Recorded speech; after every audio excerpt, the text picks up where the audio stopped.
Hello students, स्वागत है आप सबका आज की इस वीडियो में। आज हम कर रहे हैं चीन के संविधान की श्रृंखला में चीन की व्यवस्थापिका या वहाँ की संसद, जिसे राष्ट्रीय जनवादी कांग्रेस के नाम से जाना जाता है। सबसे पहले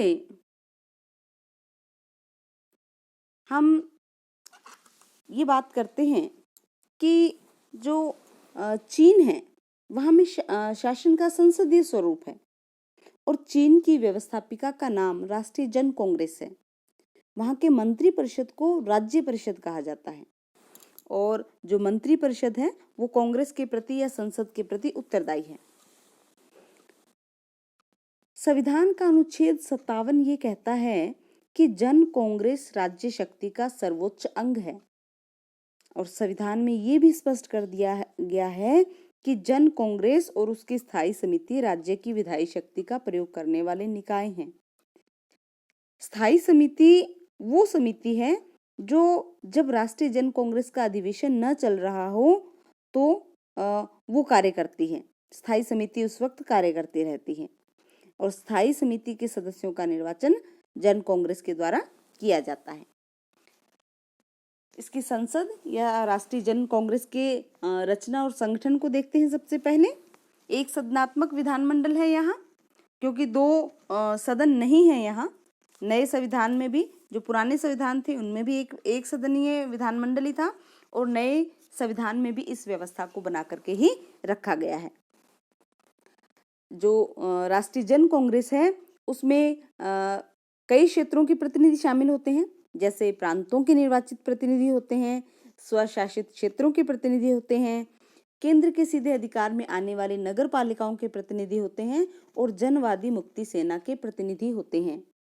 और प्रतिनिधियों की संख्या का निर्धारण उनके निर्वाचन के ढंग की व्यवस्था कानून के द्वारा की जाती है कि कितने प्रतिनिधियों का निर्वाचन किया जाएगा। और जो ये प्रतिनिधि होते हैं उनका निर्वाचन वयस्क मताधिकार के आधार पर होता है। जो 18 वर्ष की आयु प्राप्त व्यक्ति है उनको वयस्क माना जाता है। ये जो वयस्क जो नागरिक हैं ये मतदाता भी हैं और चाहें तो निर्वाचन में भी उम्मीदवार हो सकते हैं, लेकिन इसके लिए कंडीशन रखी गई है कि वे पागल नहीं होने चाहिए, न्यायालय द्वारा दंडित नहीं होने चाहिए और साम्राज्यवादी पूंजीपति या सामंत ना रहे हों। इसके अलावा उनमें राष्ट्रीयता, जाति, काम धंधे, कुल, शिक्षा, संपत्ति, निवास स्थान, किसी भी स्थान पर कोई भी व्यक्ति के आधार पर कोई भेदभाव नहीं किया जाएगा। किसी को भी मताधिकार या उम्मीदवार होने के अधिकार से वंचित नहीं किया जाएगा।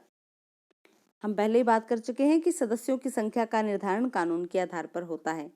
जैसे 11वीं जन कांग्रेस में सदस्यों की संख्या 2987 थी। इस प्रकार हम देखें तो जो कांग्रेस है विश्व का सबसे बड़ा विधायी सदन है और इसके सदस्यों को डिप्टी कहा जाता है। सदस्यों के कुछ विशेषाधिकार भी हैं। उनको कुछ उन्मुक्तियां भी प्रदान की गई हैं कि किसी भी सदस्य को कांग्रेस की पूर्व अनुमति के बिना बंदी नहीं बनाया जा सकता और ना ही उन पर मुकदमा चलाया जा सकता है। यदि कांग्रेस की बैठक ना हो रही हो तो कांग्रेस की स्थायी समिति से अनुमति लेना इसके लिए आवश्यक है।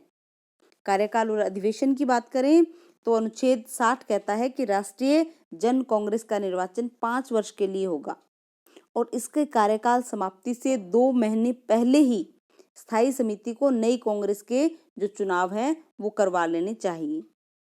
तो इस प्रकार इसका कार्यकाल 5 वर्ष है और अधिवेशन के लिए कहा गया है कि अधिवेशन वर्ष में एक बार अवश्य बुलाया जाना चाहिए, लेकिन यदि आवश्यकता पड़े तो इसका विशेष अधिवेशन भी बुलाया जा सकता है और उसको स्थगित भी किया जा सकता है। अब बात करते हैं राष्ट्रीय जन कांग्रेस के कार्य और शक्तियों के बारे में। हमने अभी बात की कि राष्ट्रीय जन कांग्रेस शासन तंत्र का सर्वोच्च अंग है।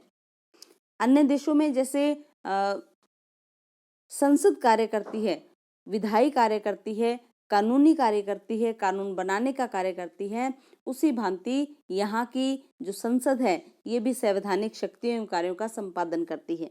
इसे संविधान में संशोधन करने का, कानून बनाने का जो अधिकार प्राप्त है।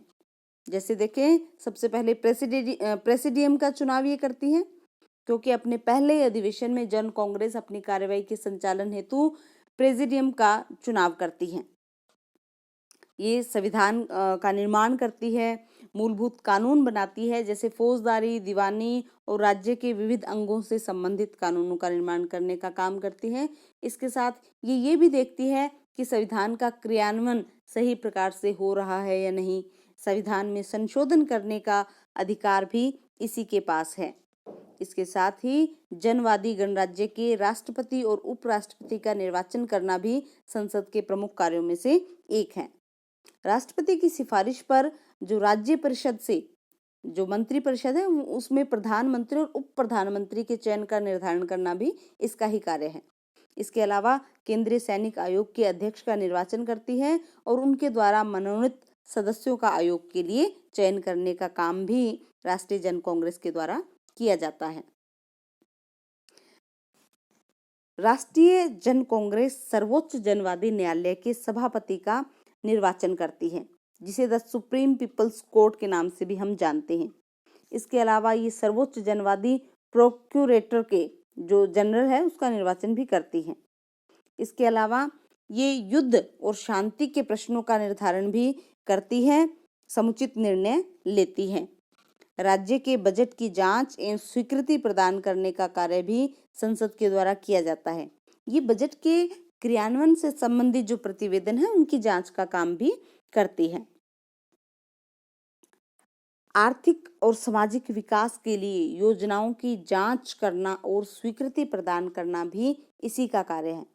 योजनाएं किस प्रकार से कार्य करेंगी, उनका क्रियान्वयन किस तरह से होगा, उसके संबंध में प्रस्तुत प्रतिवेदनों की जांच भी ये करती है। इसके अलावा नए प्रांतों, स्वायत्त प्रदेशों और नगर पालिकाओं की स्थापना के लिए भी इसकी स्वीकृति जरूरी होती है। इसके साथ ही संविधान का अनुच्छेद 63 ये कहता है कि राष्ट्रीय जन कांग्रेस है वो राष्ट्रपति और उपराष्ट्रपति को उनके पद से हटा सकती है, प्रधानमंत्री, उप प्रधानमंत्री और जो स्टेट काउंसिल के महासचिव हैं उनको भी पद से हटा सकती है, केंद्रीय सैनिक आयोग के चेयरमैन और अन्य सदस्यों को उनके पद से हटा सकती है, सर्वोच्च जनवादी न्यायालय के सभापति को भी ये उनके पद से हटा सकती है। इस प्रकार जो हम देखें तो राष्ट्रीय जन कांग्रेस अनेक काम करती है। राष्ट्रीय जन कांग्रेस की वास्तविक स्थिति की बात करें तो इसके शक्तियों और कामों को देखकर ऐसा लगता है कि वो ब्रिटेन के सदन या जापान की डाइट से किसी भी तरह से कम नहीं है। उसे न केवल विधायी क्षेत्र में बल्कि वित्तीय शक्तियां भी प्राप्त हैं और प्रशासनिक शक्तियां भी प्राप्त हैं और संविधान में उसे राज्य शक्ति का सर्वोच्च अंग कह करके पुकारा गया है। चीन में न्यायिक पुनरीक्षण की भी कोई व्यवस्था नहीं है, इसलिए संसद के द्वारा बनाए गए कानूनों को किसी के द्वारा भी चुनौती नहीं दी जा सकती। इस तरह से हम देखें तो जन कांग्रेस को कानून निर्माण के क्षेत्र में ब्रिटेन की संसद से भी अधिक व्यापक शक्तियां प्राप्त हैं और नए संविधान में ये भी प्रावधान है कि राष्ट्रीय जन कांग्रेस कुछ अन्य शक्तियों का प्रयोग भी कर सकती है। इस प्रकार ये हमें दिखता है, ये सिद्धांततः हमें ये लगता है कि ये बड़ी सर्वोच्च और शक्तिशाली संस्था है, लेकिन वास्तविकता है वो कुछ और ही है। वास्तविकता क्या है? इसके कई कारण हैं कि वास्तविकता दूसरी है, जैसा दिखाई देता है वैसा नहीं है। पहला कारण तो ये है कि इसकी विशाल सदस्य संख्या के कारण ये किसी भी मामले पर ठीक प्रकार से विचार नहीं कर पाती, क्योंकि लगभग 3000 के लगभग इसकी सदस्य संख्या होती है। तो इस प्रकार से ये केवल औपचारिक और विमर्शात्मक निकाय ही बना देती है इसकी विशाल सदस्य संख्या, क्योंकि ना ही तो ये ढंग से किसी मुद्दे पर विचार विमर्श कर सकते हैं, क्योंकि इतनी विशाल जनसंख्या के कारण जो समाज के सभी वर्ग हैं, सभी हित हैं, सभी राष्ट्रीयता हैं, उनका प्रतिनिधित्व नहीं हो पाता। दूसरा है कि जन कांग्रेस का अधिवेशन बड़े थोड़े से समय के लिए होता है, तो इसके जो समस्त शक्ति है वो इसके 17 काल में काम करने वाली स्थायी समिति के पास ही केंद्रित हो गई है। तो ये जो केवल एक कागजी या केवल दिखाई देने वाली संस्था ही रह गई है। तीसरा कारण ये है कि चीन में जो साम्यवादी दल है उसके सर्वोच्च जो नेता होते हैं वही सब कुछ है, वे नीतियों का निर्माण करते हैं। ये जो स्थायी समिति या जन कांग्रेस तो केवल संवैधानिक औपचारिकताओं के नाते ही अपनी स्वीकृति की मुहर लगाते हैं। इस प्रकार यदि हम देखें कांग्रेस के कार्य और कार्य प्रक्रिया पर ध्यान दें तो भी ये निष्कर्ष निकलेगा कि जन कांग्रेस एक दिखावे मात्र की संस्था है।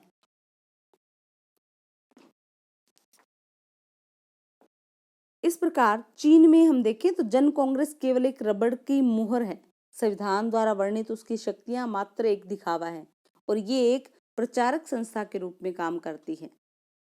देखने में एक चमक दमक वाली बड़ी शक्तिशाली संस्था दिखती है, परंतु वास्तव में ये एक अशक्त संस्था है। आज के वीडियो में बस इतना ही। मिलते हैं नेक्स्ट वीडियो में। थैंक यू, धन्यवाद।